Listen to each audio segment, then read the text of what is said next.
Kalau di warung kopi itu anak-anak muda semuanya. Si Rod Salman itu anak-anak muda semuanya. Yang jadi pertanyaan, kemana bubuhannya semuanya?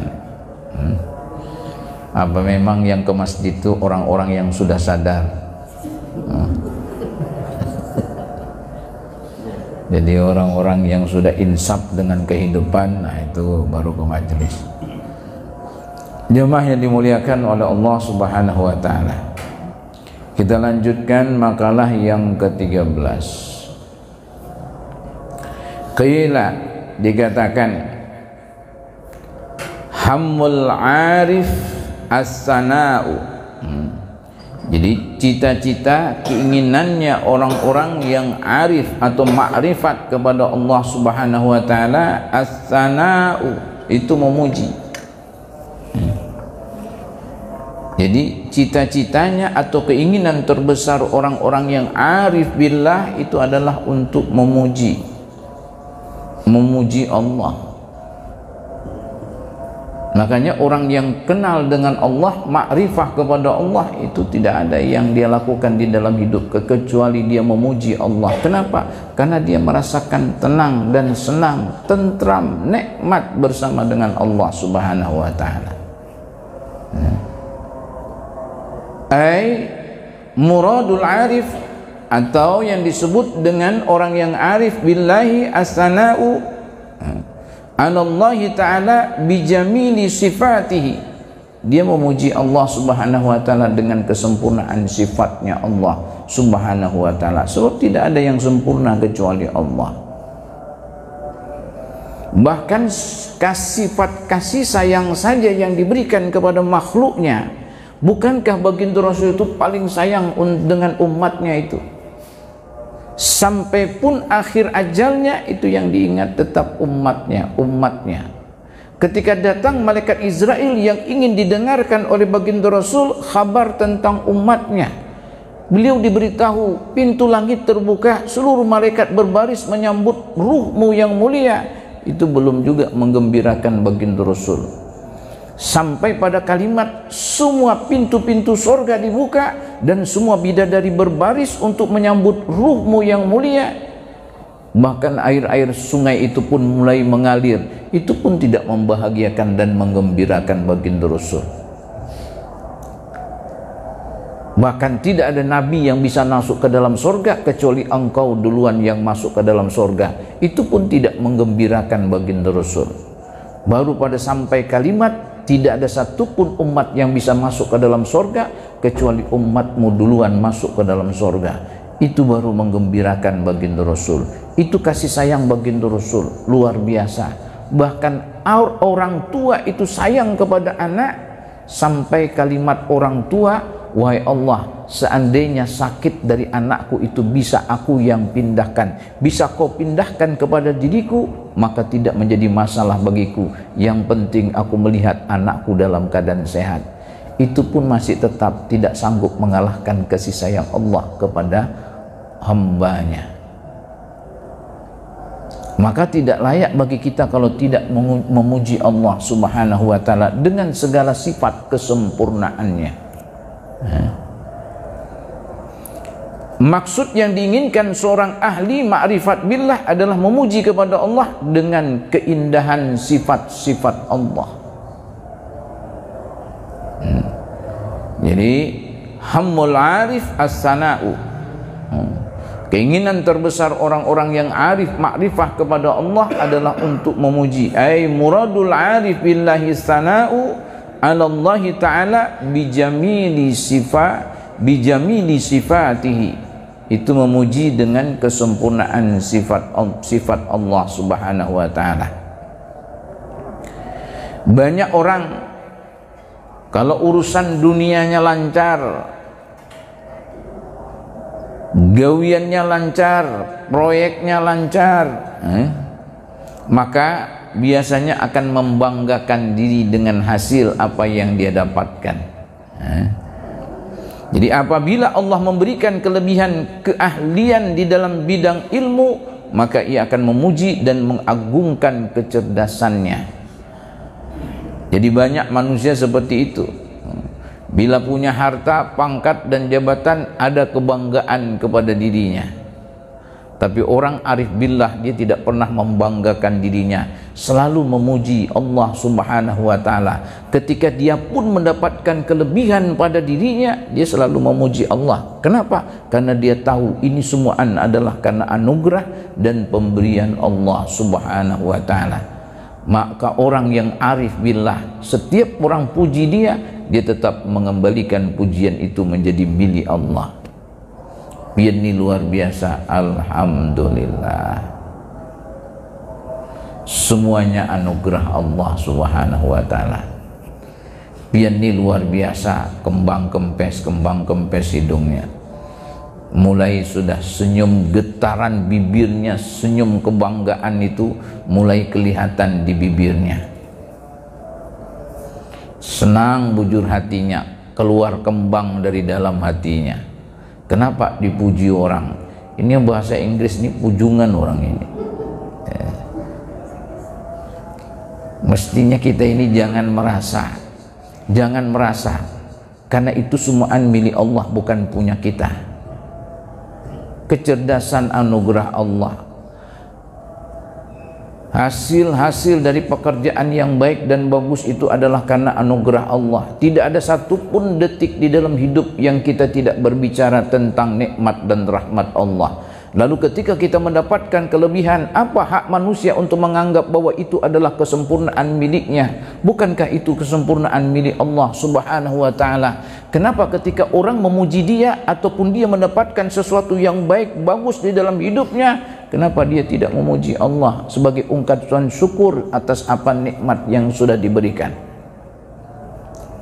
Ini mestinya kita alhamdulillah, anak pian pintar-pintar semuanya, alhamdulillah. Mana ada pernah kita ngurusi urusan saraf anak-anak kita, urusan kecerdasan anak-anak kita. Anak-anak pian nih gagah-gagah, cantik-cantik semuanya. Iya dong, siapa dulu bapak lawan emaknya sembarangan aja. Bapak mamaknya itu enggak ngurusi urusan kecantikan dan kegagahan. Banyak bapaknya bagus, mamaknya bagus, anaknya berantakan. Banyak bapaknya berantakan, anaknya bagus. Siapa yang ngurusi kebagusan dan berantakan itu? Allah yang ngurusinya. Kita ini tinggal buat saja. Sebenarnya bukan kita juga yang buat, Allah juga yang buat. Di jamaah yang dimuliakan oleh Allah Subhanahu wa taala, Allah Subhanahu wa taala mengingatkan di dalam Al-Qur'an, innama utituhu ala ilmin indi, sesungguhnya aku diberi harta itu semata-mata karena ilmu yang ada padaku. Al-Qasas. Jadi Allah memberikan kelebihan di bidang harta kedudukan, maka manusia-manusia yang sombong ini sering ngomong innama utituhu ala ilmin indi, sesungguhnya aku diberi harta itu semata-mata karena ilmu yang ada padaku. Kadang-kadang orang-orang yang sombong tuh ngomongnya begitu. Makanya Allah sudah mengingatkan kita di dalam Al-Quran, apa saja yang kita dapatkan di dalam hidup itu jangan kita pernah menganggap bahwa itu adalah karena kita, bukan. Jadi apa buruknya orang-orang yang merasa bahwa apabila dia mendapatkan satu kelebihan keutamaan di dalam hidupnya, lalu dia menganggap itu adalah sebagai kecerdasannya, sebagai kemampuannya, kehebatannya. Nih, insyaghalna bil karamah, bil karamati wa nasina al karimah. Kita akan cenderung sibuk dengan kelebihan itu dan yang melekat pada diri kita sehingga melupakan pemberian, kelebihan kalian Allah Subhanahu wa taala. Makanya kita tidak boleh memuji diri kita, selalu memuji Allah. Sebab orang yang sibuk dengan memuji dirinya, dia akan sibuk dengan keutamaan yang ada padanya. Dia lupa dengan anugerah dan pemberian Allah serta kesempurnaan Allah di dalam hidupnya. Jadi orang yang arif billah, dia tidak pernah memuji dirinya. hebat pun tetap dia puji Allah. Dia bagus di dalam sholat ibadah, tetap dia puji Allah. Kenapa tetap dia puji Allah? Karena dia arif billah. Tapi orang yang tidak mengenal Allah, dia selalu akan memuji dirinya, akan memuji kehebatannya, kemampuannya, kecerdasannya, otaknya, dan lain sebagainya. Tapi orang yang arif billah enggak. Pian ni hebat bujur. Iya dong. Itu berarti kada kenal lawan Allahnya itu.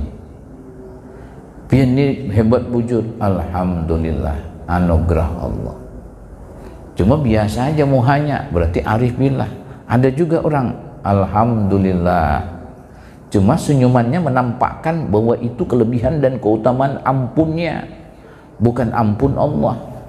Sebab senyuman ini kadang-kadang ada dua macam, satu senyuman karena kebesaran Allah, satu senyuman karena kebesaran dirinya.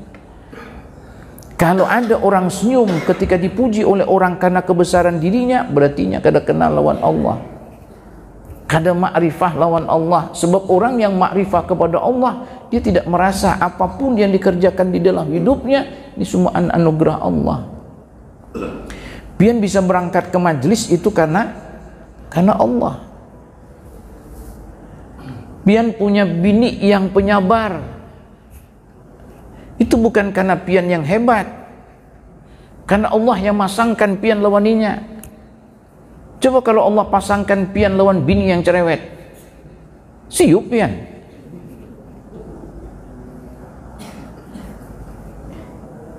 Kenapa?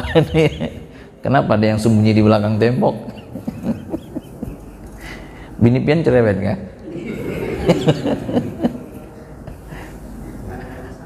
Kada salah.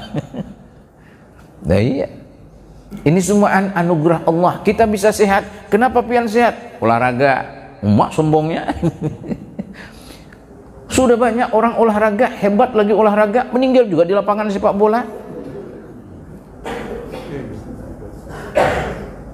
Iya, kalau terhebat pian kah olahraga, terhebat atlet sepak bola. Kita olahraga aja waktu cari soto Makassar, menjelan Batis. Waktu cari makanan olahraga kita hari Minggu di Gor Sempaja. Jalannya setumat, makannya betumat-tumat tuh. Jalannya 1 keliling, makannya 4 keliling. Kayak apa mau sehat? Sebenarnya kita bukan olahraga, pang di situ nyari makanan aja. Gaya aja bubuhannya, pakai sepatu, pakai training, pakai baju kaos. Kalau untuk mampir ke warung itu aja untuk apa? Pakai training, pakai sepatu pian, bersandal aja. Gua lampu sudah dari rumah tuh gagah kelihatannya. Sepatunya sepatu yang keren, sport. Nokarnya aja 1,5 juta. Sampai di sana apa? Lontong sayur aja yang dicari. Kada apa-apa lah, yang penting bergaya pian. Jadi itu jemaah yang dimuliakan oleh Allah Subhanahu wa taala. Seorang ulama Abu Izaim pernah berkata di dalam hikmahnya, idza basatallah laka bisatal karamah wabtahil ilaihi wasalhu salamah. Apabila Allah memberikan kelebihan atas berbagai macam hal, idza basatallah laka bisatal karamah wabtahil, maka berdoalah ilaihi kepada Allah Subhanahu wa taala, wasalhu salamah, dan minta kepadanya keselamatan. Jadi kalau kita diberikan oleh Allah Subhanahu wa taala kelebihan, maka berdoa kepada Allah dengan sebanyak-banyaknya dan minta kepada Allah untuk keselamatan. Kadang-kadang ada orang diberikan kelebihan itulah yang menyebabkan dia masuk ke dalam neraka jahanam. Kenapa sebabnya? Karena dia menganggap bahwa itu kelebihan adalah ampunnya, milik dia. Dia tidak tahu kalau itu adalah milik Allah Subhanahu wa ta'ala. Apa yang dikatakan oleh orang yang sudah meninggal dunia, inna lillahi wa inna ilaihi raji'un. Kita ini semuaan milik Allah, akan kembali kepada Allah. Lalu kenapa kita baru sadar kalau sudah meninggal bahwa ini semuaan adalah milik Allah? Kenapa waktu hidup kita tidak mengembalikan semua ini adalah milik Allah? Ini kalau sudah meninggal itu dipaksa, artinya ikam mengakui, kadang mengakui, pokoknya ikam itu semuaan ampunku. Yang bagus itu inna lillahi wa inna ilaihi raji'un. Jangan pakai waktu kita sudah meninggal, itu sudah terlambat. Pakailah kalimat ini waktu masih hidup. Ketika kita punya kelebihan, kesempurnaan dan apapun di dalam kehidupan, kembalikan semua ini, itu adalah milik Allah, bukan milikku. Itu bagus, itu hamba yang makrifah kepada Allah. Tapi hamba yang tidak makrifah kepada Allah, semua kelebihan, kesempurnaan yang ada pada dirinya itu dianggap adalah hasil karyanya sorangan. Kenapa pian bisa sukses? Begawi apaan? Sudah 24 jam orang buka warung, kayak itu aja hidupnya. Ada orang santai aja, tinggal tanda tangan serak, 500 miliar. Coba sekali aja serak 500 miliar, kita sudah habis tinta bolpen kita, tidak dapat juga. Ayo, siapa yang berikan itu? Allah. Maka tidak layak orang-orang yang diberikan oleh Allah kelebihan di dalam hidupnya lalu merasa itu adalah miliknya, padahal itu adalah milik Allah. Begitu terakhir baru mengakui juga. Tapi yang mengakuinya bukan inya juga, orang lain juga. Inna lillahi wa inna ilaihi raji'un. Telah meninggal si Fulan bin Fulan. Orang lain juga yang menyambatnya. Inya karena kau lagi menyambat terdiam sudah di situ. Makanya waktu masih hidup pakai kalimat itu. Inna lillahi wa inna ilaihi raji'un. Ini semuaan milik Allah, kan kembali kepada Allah. Kecerdasan kita, kemampuan kita, harta pangkat jabatan kita, anak keturunan kita, rumah kita, mobil kita, bini kita, semuaan itu adalah ampun Allah, kan kembali kepada Allah. Yang paling bagus orang-orang yang makrifah kepada Allah, sebelum dia kembali kepada Allah, dia memang sudah mengembalikan semuanya kepada Allah Subhanahu wa ta'ala. Sebelum dia sholat, usalli fardhu subhi rak'ataini mustaqbilal kiblati ma'muman lillahi ta'ala. Sebenarnya dari niat-niat kita sholat dan ibadah itu sudah diajarkan oleh Allah, agar kita ini mengetahui dan memahami bahwa semuaan ini adalah ampun Allah, bukan ampun kita. Jasad ini saja kita tidak bisa menguasai, ruh yang ada di dalam jasad ini pun kita tidak bisa menguasai. Ketika diambil dan dicabut oleh Allah, nggak ada hak bagi kita untuk menahannya. Wahai malaikat Israel, kenapa kau cabut? 2 bulan lagi aku mau nonton sepak bola Piala Dunia. Ujar malaikat Israel, mana aku urus, pokoknya aku cabut ikam, terserah aja ikam situ. Nah, itu di dalam hidup. Jadi kenapa kita disuruh untuk meminta doa selamat dari musibah? Sibuknya diri kita daripada kelebihan keahlian yang melekat. Jadi hal itu membuat kita jauh daripada Allah Subhanahu wa ta'ala dan menjadikan kita ini orang-orang yang sombong. Kalau kita melekat, kalau kita sibuk dengan apa yang melekat pada diri kita dalam bentuk kelebihan, itu pada akhirnya kita akan menjadi orang yang sombong. Ketika punya kelebihan, jadi orang yang sombong. Ada seseorang yang bisa berceramah dengan hebat, kalau dia kagum kepada dirinya, tidak kagum kepada Tuhannya, dia akan keluar menjadi orang yang sombong. Tapi ketika orang diberikan kelebihan dengan apapun yang ada pada dirinya, lalu dia kembalikan kepada Allah semuanya, dia tidak akan pernah lari menjadi orang-orang yang sombong di dalam hidupnya. Ada orang punya mobil bagus, hanyar nukar, Kalau dia tidak mengembalikan itu kepada Allah, bahwa mobil dia sanggup menukar itu karena nikmat dan pemberian Allah, itu akan lari menjadi orang yang sombong. Itu kalau naik mobil, kalau perlu kacanya dibuka. Kata malaikat, jangan kaca ikam buka, atapnya sekalian, biar orang tahu kalau ikam ada di dalam mobil situ. Cuma habis dibuka atapnya, rusak sudah mobilnya. Jadi kayak itu modelnya. Kenapa? Karena kita bangga kepada diri kita, tidak bangga kepada Allah yang sudah menciptakan kita. Ini yang lahir menjadi orang-orang yang sombong. Makanya kenapa kita disuruh untuk memuji Allah? Orang yang arif billah itu selalu sibuk dengan memuji Allah, tidak memuji dirinya, supaya dia tidak keluar menjadi orang yang sombong. Allah paling tidak suka dengan orang-orang yang menggunakan kesombongan di dalam hidupnya. Iblis diusir dari sorga itu karena sombong. Iblis diusir dari sorga karena sombong. Dan iblis tidak diterima taubatnya. Nabi Adam diusir dari Allah, oleh Allah dari sorga itu karena melakukan perbuatan dosa dan maksiat, tapi bukan karena kesombongan. Dan Nabi Adam diterima taubatnya, kembali ke dalam sorganya. Iblis kada balik-balik. Kenapa? Aba wastakbara, enggan sujud atas perintah Allah kepada Nabi Adam, karena dia menyombongkan dirinya. Nahnu khairum minhu, kami lebih baik daripada Nabi Adam, ngapain kami sujud kepadanya? Itu karena kesombongan. Maka kesombongan ini kalau kita pakai supaya tidak sombong, kayak apa caranya?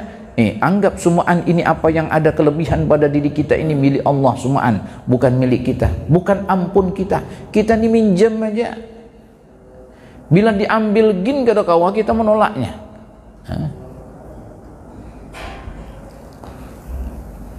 Jamaah yang dimuliakan oleh Allah Subhanahu wa taala, ibadah sekalipun itu kadang-kadang bisa menjadi penghalang bagi seorang hamba untuk dekat kepada Allah Subhanahu wa taala. Kapan itu? Ketika dia mengira bahwasanya dia bisa sujud dan beribadah kepada Allah itu karena kemampuannya. Itu bisa lari kepada orang-orang yang sombong juga. Punya suara bagus, qori, begitu ngaji, air aja dari airnya mengalir deras menjadi pelan, saking bagusnya suaranya. Itu kalau orang tidak merasa bahwa itu adalah anugerah Allah, bisa lari menjadi orang yang sombong. Sholat terus di masjid, itu kalau tidak merasa itu adalah anugerah Allah, tidak mengembalikan itu kepada Allah, bisa lari menjadi orang yang sombong. Amal baik pun ketika itu dirasakan bahwa dia adalah karena anugerah, kemampuan dan kecerdasan yang ada pada dirinya, kehebatannya, itu bisa lari menjadi orang-orang yang sombong. Kata Allah Subhanahu wa taala, kesombongan itu adalah kebesaranku.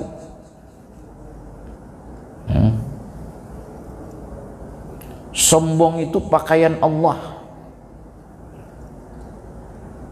Kesombongan itu adalah pakaianku, kata Allah. Keagungan itu adalah selendangku. Siapa yang membuka pakaian dan selendang daripadaku, maka kuhampaskan wajahnya ke dalam neraka. Aku tidak peduli siapapun dia. Seorang kiai besar pun ketika menggunakan pakaian kesombongan dan keagungan selendangku, kuhampaskan wajahnya ke dalam neraka jahanam. Itu kiai besar, apalagi kiai halus. Kalau kita menggunakan kesombongan, itu ampun Allah itu. Jemaah yang dimuliakan oleh Allah Subhanahu wa taala. Maka di antara sifat-sifat orang yang arif billah atau orang yang mengenal Allah Subhanahu wa taala, di antaranya ayastura syuhuda wujudihi liwujudi syuhudihi. Jadi dia menutupi akan kemampuan dirinya, karena dia menyaksikan dan merasakan kemampuan dan kelebihan Allah yang ada di hadapannya. Dia orang yang arif billah. Orang yang arif billah, kelebihan kemampuan dirinya itu tertutupi dengan kemampuan dan kelebihan Allah. Di matanya dia hanya melihat Allah saja. Di dalam hatinya dia hanya melihat keagungan Allah. Sementara kebesaran dan keagungan dirinya itu tak ada sama sekali. Ini orang yang arif billah. Kalau enggak, kalau masih melihat diri, kemampuan diri, berarti bukan orang yang arif billah. Itu orang yang sombong kepada Allah Subhanahu wa ta'ala. Itu yang pertama. Yang kedua, wahammuz zahid ad-du'a'u, dan cita-cita seorang ahli zuhud itu adalah berdoa. Ai muradul mu'rid, atau maksudnya yang menjadi keinginan untuk berpaling aniz zaid, dari tambahan ala qadril hajah, atas barang yang melebihi kebutuhan, minad dunya biqalbihi, daripada dunia di dalam hatinya. Itu orang yang zuhud. Orang yang zuhud itu adalah orang yang tidak terlalu berhajat kepada dunia. Dia tidak menginginkan tambahan yang banyak pada dirinya dalam urusan dunia. Itu orang yang zuhud. Dia ingin berpaling daripada tambahan-tambahan dunia itu. Itu orang yang zuhud. Dia hanya membutuhkan dunia ini sesuai dengan kebutuhan dirinya. Asalkan dia sudah tegak batang tubuhnya untuk ruku dan sujud di hadapan Tuhan, itu orang yang zuhud sudah cukup. Tidak ada dia menginginkan tambahan macam-macam. Nggak ada orang zuhud itu pingin bangun rumah kontrakan 100 pintu. Nah, orang zuhud itu pokoknya kalau dia sudah cukup untuk beribadah kepada Allah hari ini, selesai. Alhamdulillah. Tadanya mencari-cari, itu orang yang zuhud. Jadi orang yang zuhud, keinginan terbesar orang zuhud itu ad-du'a. Dia berdoa kepada Allah Subhanahu wa ta'ala. Ad-du'a'u wa huwa at-tadarru' ila Allah ta'ala bisu'ali ma indahu minal khair. Jadi doa itu maksudnya apa? Dia memohon kepada Allah dengan kerendahan hati. Bisu'ali ma indahu minal khair. Dengan meminta sesuatu di sisinya, dengan permintaan yang baik. Atau meminta kebaikan kepada dirinya dari sisi Allah Subhanahu wa ta'ala, daripada Allah Subhanahu wa ta'ala. Lianna hamul arif rabbuhu. Nah, itu berbeda. Sebab apa? Kenapa orang yang arif itu dia lebih sibuk memuji Allah Subhanahu wa ta'ala, sementara orang yang zuhud itu lebih banyak dia meminta kepada Allah Subhanahu wa ta'ala.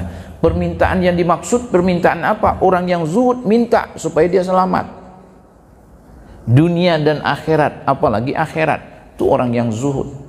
Tapi orang yang arif billah sudah tidak ke situ lagi. Orang yang arif billah itu sudah sampai kepada Allah. Orang yang sudah sampai kepada Allah, sorga dan neraka pun tidak menjadikan kerisauan baginya. Itu memang beda banget. Cuma ini berat bujur kelihatannya kita ini. Kita ini masih berdoa, wahai Allah, selamatkan aku daripada neraka, masukkan aku ke dalam sorga. Karena memang itu yang diperintahkan. Tapi kalau orang yang arif billah, kada ke situ lagi. Dia sudah kepada Allah langsung. Sebab apa? Kalau orang yang sudah kepada Allah langsung, maka Allah beri semuanya untuknya. Tapi kalau orang hanya kepada apa yang diberikan oleh Allah, tidak salah juga, maka dia akan mendapatkan apa yang diberikan oleh Allah. Yang penting jangan keluar dari jalur. Wahammuz zahid ad-du'a ai muradul, ini sudah tadi, li'anna hammul arif rabbuhu, sebab keinginan orang-orang yang arif billah itu adalah langsung Allah. La sawabu walal jannah, dia tidak mengharapkan lagi pahala, tidak mengharapkan lagi sorga. Orang arif billah sudah lewat, pahala dan sorga itu sudah lewat. Tapi orang-orang yang zuhud itu masih berharap pahala, masih berharap sorga. Salah? Enggak salah. Karena memang diajarkan oleh baginda Rasul kalau kita ini disuruh banyak minta kepada Allah supaya kita ini selamat daripada neraka dan masuk ke dalam sorga. Tapi orang yang Yang arif billah itu ada ke situ lagi. Rabi'ah al-Adawiyah itu doanya apa? Seandainya aku takut kepada nerakamu, masukkan aku ke dalam nerakamu. Seandainya aku berharap sorgamu, jangan kau masukkan aku ke dalam sorgamu. Kita kadang-kawa berdoa kayak itu. Kenapa kadang-kawa masuk ujuran kita? Kenapa Rabi'ah al-Adawiyah berdoa seperti itu? Karena dia sudah tidak lagi ke situ, dia sudah sampai kepada Allah. Ketika dia sudah sampai kepada Allah, maka apa yang diberikan oleh Allah dalam bentuk sorganya itu terlampaui sudah. Makanya kenikmatan terbesar di dalam sorga bukan bidadari, karena bidadari itu makhluk, masih ciptaan Allah. Tapi kenikmatan terbesar penghuni sorga memandang zat Allah. Itu lebih menikmat, lebih nikmat, lebih menggembirakan, membahagiakan seorang arif billah ketimbang dia melihat bidadari di dalam sorga. Makanya orang arif billah itu lebih tinggi kedudukannya daripada orang yang zuhud. Orang zuhud aja itu masih kalah dengan orang arif billah, apalagi orang yang zahad. Zahad itu siapa? Orang jahat. Orang yang jahat itu, apalagi orang yang jahat, orang yang zuhud aja masih kalah dengan orang yang arif billah. Kenapa? Li'anna hammul arif billah rabbuhu. Sebab keinginan orang yang arif billah itu adalah Tuhannya. La sawabu, tidak lagi pahala, walal jannatu, tidak lagi sorga. Wahammuz zahid, tapi keinginan orang-orang yang zuhud, nafsuhu, masih dirinya. Ai manfaatu nafsihi minas sawab, atau dia menginginkan pahala, menginginkan wal jannah dalam bentuk surga. Fa faraqa baina man himmatuhu al-hur wa himmatu raf'us sutur. Jadi fafaraqa, maka berbeda baina man himmatuhu, antara orang yang keinginannya al-hur, merdeka, wa himmatuhu raf'us sutur, dan keinginannya adalah mengangkat pembatas atau supaya dia kasyaf, terangkat semua batasan-batasan yang membatasi antara dirinya dengan Allah Subhanahu wa ta'ala. Kalau yang sempurna kan baginda Rasul, itu sutur-sutur itu sudah terangkat semuanya. Jibril pernah ditanya, wahai Jibril, engkau melihat Allah? Apa kata Jibril? Ada 70 hijab yang membentengi, yang membatasi antara diriku dengan Allah Subhanahu wa ta'ala. 70 dinding yang terbuat dari cahaya. Itu Jibril, orang paling suci makhluk, termasuk makhluk digelari dengan Al-Amin. Ruhul Amin itu malaikat Jibril. Karena terpercaya. Kenapa terpercaya? Sebab dia yang membawakan wahyu kepada baginda Rasul, tidak pernah disulap dan tidak pernah dikurangi. Itu saja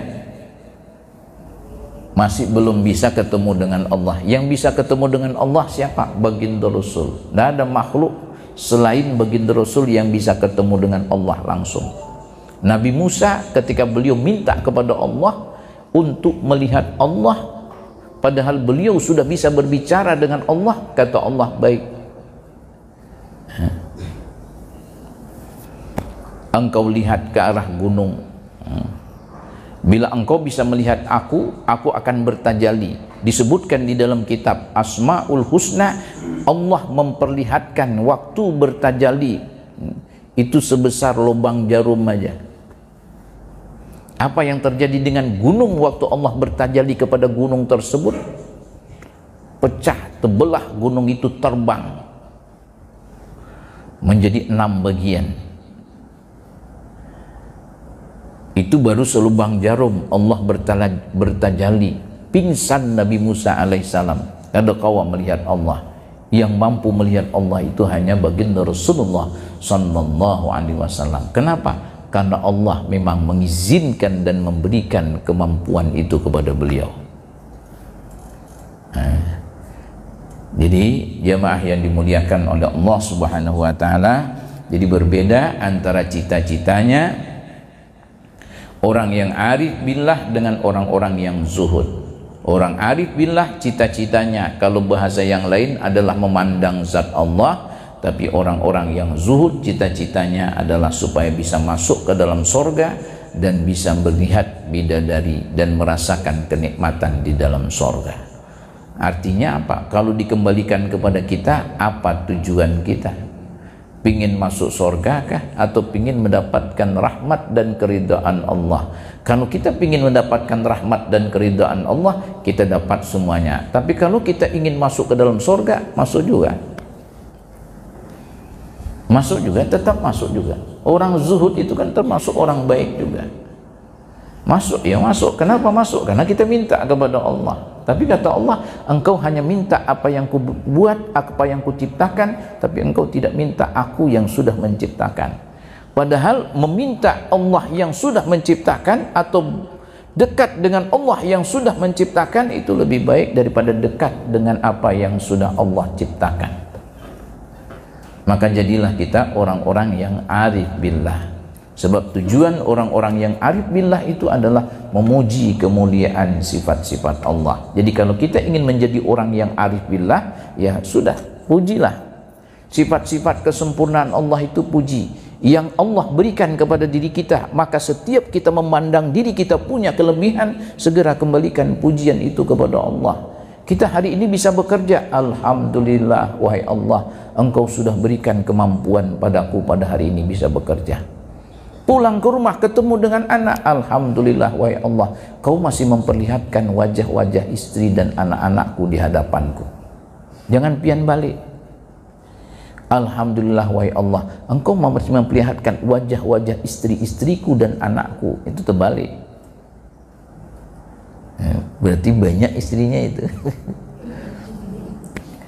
Engkau masih memperlihatkan wajah istri dan anak-anakku di hadapanku. Syukur kita, selesai sholat, alhamdulillah. Itu tujuan orang yang arif billah, selalu memuji Allah. Sampai di rumah, alhamdulillah. Habis minum, alhamdulillah. Biasakan untuk memuji Allah Subhanahu wa ta'ala. Itu pekerjaan orang-orang yang arif billah. Sehingga apa? Sehingga kita memuji Allah pada saat kita selesai melakukan sesuatu, ataupun ketika ada orang lain memuji kita, kita puji Allah. Itu berarti tujuan kita sesungguhnya adalah untuk memuji Allah. Berarti kita termasuk orang yang arif billah. Jangan sampai kita terlena dan terbuai dengan pujian seolah-olah itu adalah kelebihan dan kemampuan yang ada pada diri kita. Tidak, itu kelebihan dan kemampuan anugerah Allah Subhanahu wa ta'ala. Jamaah yang dimuliakan oleh Allah, saya perhatikan sudah banyak jamaah yang tutup mata. Tutup mata itu masih lumayan daripada tutup usia. Pian pingin tutup mata kah pingin tutup usia? Tapi waktu kita sholat isyraq itu jam 6:15. Berarti masih ada waktu 10 menit lagi. Kalau saya tambah tanggung. Karena kalau saya tambah setengah jam.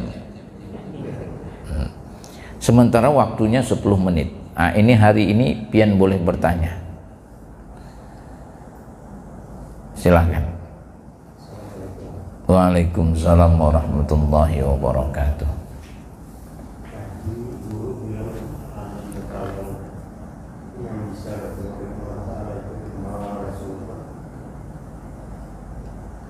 Tapi bagaimana dengan ayat Al-Quran yang artinya bahwa sesungguhnya Allah Ta'ala itu berkenan hambanya bisa menghadap dia dalam keadaan hati yang selamat kebaikan. Oh, baik. La yanfa'u malun wala banun illa man atallah biqalbin salim. Tidak akan bermanfaat harta dan keturunan yang banyak kecuali orang yang datang kepada Allah, orang yang meninggal dalam keadaan hatinya selamat. Selamat dari mana? Dari perkara-perkara yang buruk, perkara syirik, selamat dari perbuatan-perbuatan dosa dan maksiat. Itu yang dimaksud di sini, bukan artinya melihat, kita tetap melihat Allah nanti cuma pada hari kiamat. Cuma yang melihat Allah di atas dunia itu cuma baginda Rasulullah sallallahu alaihi wasallam. Yang lain kena kawan. Pak Ustadz, ada guruku Pak Ustadz, ahli tasawuf tingkat tinggi Pak Ustadz. Jibril aja kena kau melihat, apalagi nya. Saya kalau ada orang ngomong begitu, pian gak usah percaya itu. Tidak ada manusia yang bisa melihat Allah. Kalaupun dia merasa melihat Allah, itu kan perasaannya aja. Perasaan dengan melihat kan kada sama.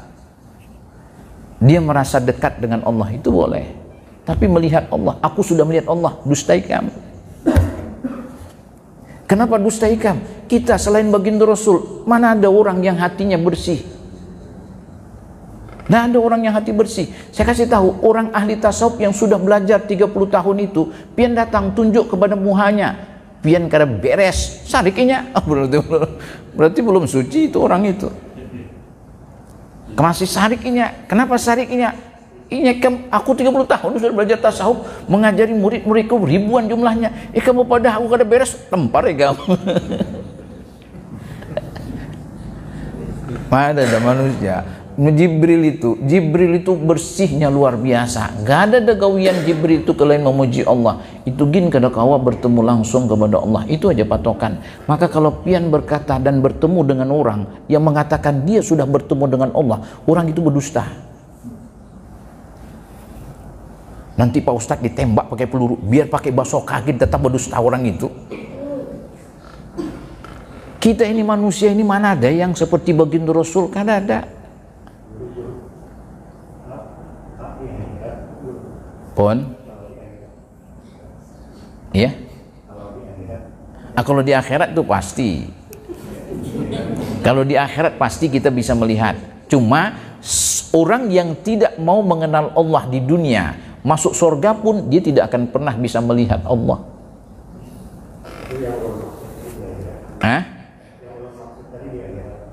Kalau di akhirat jujur aja. Kalau di akhirat semua orang kita ini bisa melihat Allah. Cuma kuncinya di sini. Kata Imam Ghazali, siapa-siapa yang tidak mau mengenal Allah di dunia, maka masuk surga pun dia tidak akan melihat Allah. Kenapa? Ini kada tahu di dunia siapa itu Allah. Makanya kita harus makrifah kepada Allah di dunia supaya kita bisa melihat Allah di akhirat. Kayak apa caranya kita mengenal Allah di dunia? Mengenal melalui asmanya, af'alnya, melalui sifatnya dan zatnya. Kita belajar di dunia, belajar ilmu tauhid, belajar ilmu tasawuf untuk mengenal Allah, supaya nanti kalau masuk surga bisa melihat dan memandang zat Allah. Sebab nikmat terbesar itu adalah memandang zat Allah, bukan bidadari. Bidadari itu terkipai. Kalau orang sudah memandang zat Allah, nikmatnya memandang zat Allah lebih hebat daripada bidadari. Pertemuan terdahulu saya sampaikan, bini pian buat ote-ote. Tenyaman melihat ote-ote kah? Tenyaman melihat muha bini pian? Tenyaman melihat ote-ote, berarti kada punya bini pian. Pasti tenyaman melihat muha bini. Waktu masih muda.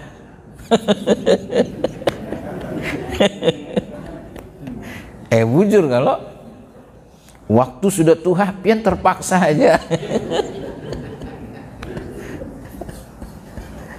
Memang kayak itu sudah aturannya. Jadi di dalam hidup ini kalau nanti masuk surga itu pasti kita bisa memandang zat Allah. Ada orang yang setiap saat memandang zat Allah. Ada orang yang sehari sekali. Ada orang yang sebulan sekali. Ada orang yang setahun sekali. Mungkin ada orang yang seumur hidup sekali aja. Kalau ingin saban hari, maka saban harilah kita bersama dengan Allah. Makanya orang-orang yang makrifat tuh pingin memuji Allah. Kan siapa yang sering memuji Allah, siapa yang mengenal Allah, sering memuji Allah, berarti saban hari dia ingin dekat dengan Allah. Makanya kata baginda Rasul, aulan nas bi yaumal qiyamah aksaruhum alayya sholatan Orang yang paling dekat denganku nanti hari kiamat itu adalah orang yang paling banyak berselawat. Maka orang yang paling dekat dengan Allah, paling sering memandang zat Allah, itu adalah orang yang paling banyak mengingat Allah di dunia. Makanya keinginan orang arif billah itu memuji Allah. Maka pujilah Allah saban hari. Sebab itulah kenikmatan kita nanti terbesar di dalam surga, memandang zat Allah. Kalau tidak ingin memuji Allah, kada ada masalah. Kalau ingin tidak mengenal Allah, gin kada ada masalah. Nanti di surga melihat Fir'aun terus. Tapi bukan di surga, di neraka. Nanti hari kiamat gawian kita tuh lihat Fir'aun aja di neraka. Kenapa? Di dunia kada mau memuji Allah. Di dunia kada mau mengenal Allah. Di dunia kada ingin dekat dengan Allah. Kayak apa di akhirat? Faman ya'mal misqala dzarratin khairan yarah wa man ya'mal misqala dzarratin syarran yarah. Itu sesuai perbuatan kita. Dekat dengan Allah di dunia, hari kiamat pun kita dekat dengan Allah. Dekat dengan baginda Rasul di dunia karena banyak bersalawat, dekat kita dengan baginda Rasul nanti di akhirat. Maka ke apa perbuatan kita hari ini di dunia, itulah yang kita dapatkan di akhirat. Maka jadilah kita orang-orang yang arif billah, mengenal Allah, banyaklah menyebut dan memuji kesempurnaan daripada sifat-sifat Allah. Yang keluar dari mulut kita, alhamdulillah. Anak pian mucil, astagfirullahaladzim. Jangan keluar yang kada beres. Pantas ibu-ibu itu melihat ke situ, ternyata lewat satu sudah. Baik, kita cukupkan di sini. Masa usia ceramah saya ini tergantung di mata-mata pian aja. Bila ada yang sudah perhatikan jam dari tadi itu, ambil berarti ceramah kita itu. Kenapa? Karena kelewatan sudah Pak Ustadz satu. Ini kelewatan tapi ini belum. Itu jangan salahkan ustadznya, salahkan jamnya itu. Kalau ini masih 14, ini sudah 16. Baik, kita cukupkan di sini, mudah-mudahan ada manfaatnya. Al-Fatihah.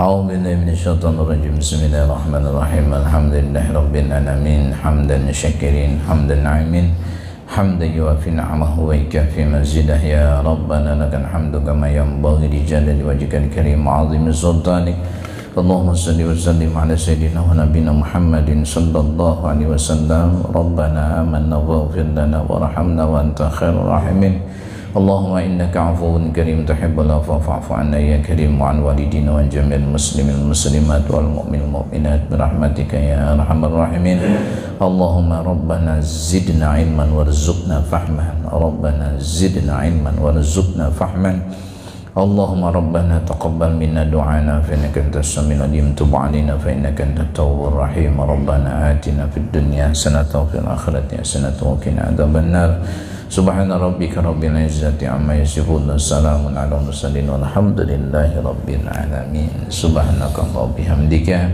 أشهد أن لا إله إلا أنت أستغفرك وأتوب إليك بالله التوفيق والهداية السلام عليكم ورحمة الله وبركاته.